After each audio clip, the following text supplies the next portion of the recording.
Recently, I rewatched Mamoru Hosoda's beautifully life-affirming Wolf Children for the first time in about 5 years. While I remembered the basic plot outline and certain scenes, I was excited to revisit this animated emotional roller coaster. In the beginning, I was once again captured by Hosoda's ability to capture characters without the use of dialogue. Almost entirely through visuals, we see this young couple meet, fall in love, and start a family. Yet, when the sky darkened and the wolf man is yet to return home, I was reminded of what was to come. The tragedy that was to befall the young family. Just as the film reaches this shot, and I was amazed at the genius blocking where the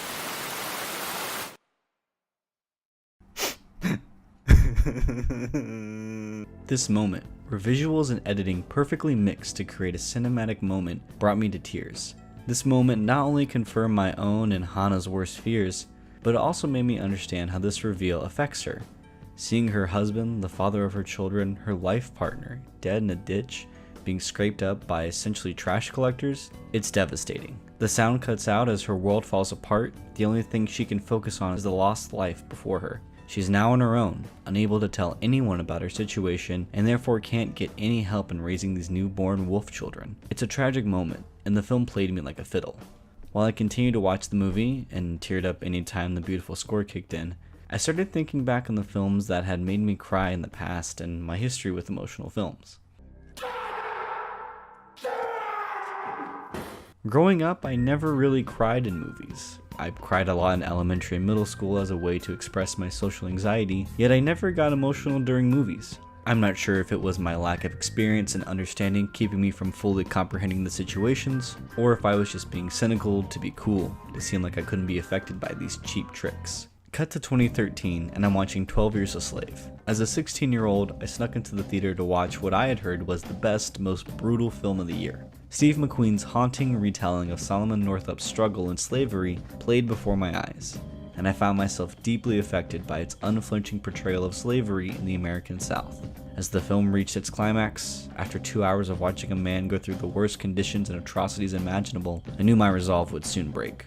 In the climactic scene, Northup is forced into whipping Patsy, a girl the devious plantation owner Edwin Epps has taken a possessive liking to. This emotionally raw and intense scene brought me to tears, where the camera in a one-take pans around the horrible act, showing every whip mark rip into her back. After every atrocity I had just seen, this was too much for my teenage heart, and I cried in that movie for the first time in many years. It was a freeing experience, and it made me feel as if I understood the film and its intentions better, that it had so totally wrecked me emotionally that all I had left to do was cry.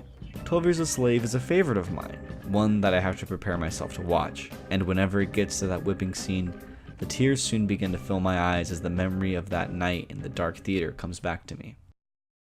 Another film that deeply affected me was the 2015 documentary Amy, which detailed the rise and tragic fall of Amy Winehouse. As a fan of her work who didn't start listening until after her death, I was excited to see the film. It also helped that the director, Asif Kapadia, previously made Cinna, a similarly intimate look at a celebrity. Told entirely through audio recordings and home movies and broadcast appearances, the film is a no-holds-barred look at Winehouse's career and the mismanagement of her music and of her health.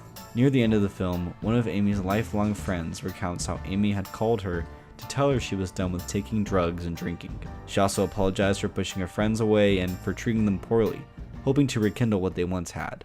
Days after that phone call, Amy Winehouse died of alcohol poisoning. Kapadia shows this without any interview audio, only using news and cell phone footage to show the body being carried outside the house. The film then cuts to images from earlier with a younger, happier Amy. Stars are in her eyes as she looks excited to be alive, before fame and poor management crushed her. This moment brought me to tears, as her death felt even more tragic than it already was. With the previous context given by the film, her death had even more weight. It's a heartbreaking moment that lingers as an acoustic version of Valerie plays over the credits. It left me sobbing in my seat, heartbroken as I left to drive home, alone with my thoughts.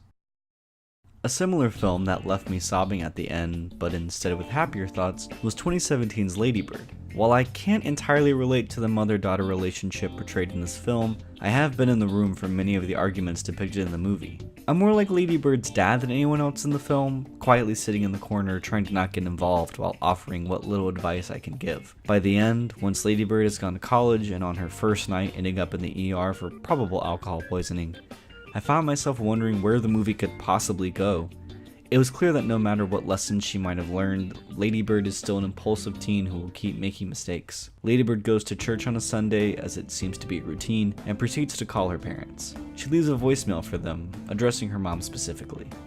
She recounts how when she first started driving around Sacramento, how odd the experience was. Despite never being behind the wheel by herself, she had been through these roads so many times that she knew them, like the back of her hand. In a moment of pure cinematic genius, the film shows Lady Bird driving, then cuts to her mom driving in the exact same spot. This is where the tears always begin to flood from my eyes. This moment beautifully and perfectly captures how parents influence their kids, and how they grow up to be like them.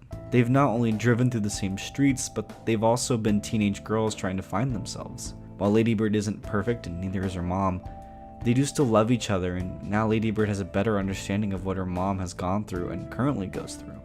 What I've talked about so far are notable examples, but ever since 12 Years a Slave opened the floodgates, I've found myself crying in more movies, TV shows, games, and music than ever before. I especially found myself shedding a few tears during the 2017 award film season, with films like Call Me By Your Name, The Shape of Water, and Blade Runner 2049 hitting me especially hard.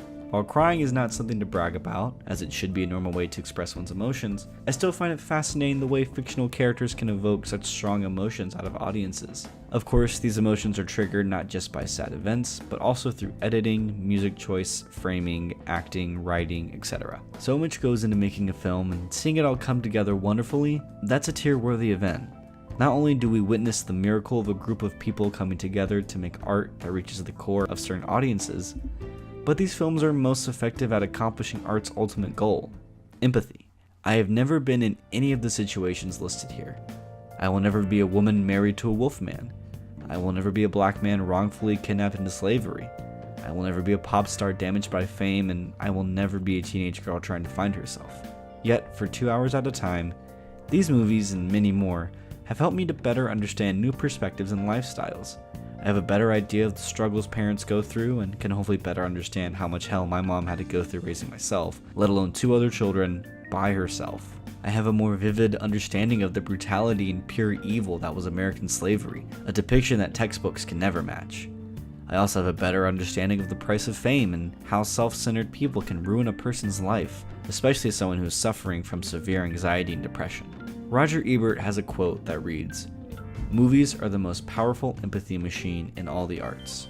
When I go to a great movie, I can live somebody else's life for a while. This is a liberalizing influence on me. It gives me a broader mind. The great movies enlarge us. They civilize us. They make us more decent people. This is what I love about the medium of film. It allows me to connect to other people and experience things I never would normally. If I can understand someone, walk in their shoes, so to speak, then I can better myself by expanding my views and beliefs. I can also learn how to support others and how best to treat sensitive situations, or simply learn more about my fellow humans. I'm not the only one who has been affected by a film or had my worldview changed by one, and I know I won't be the last.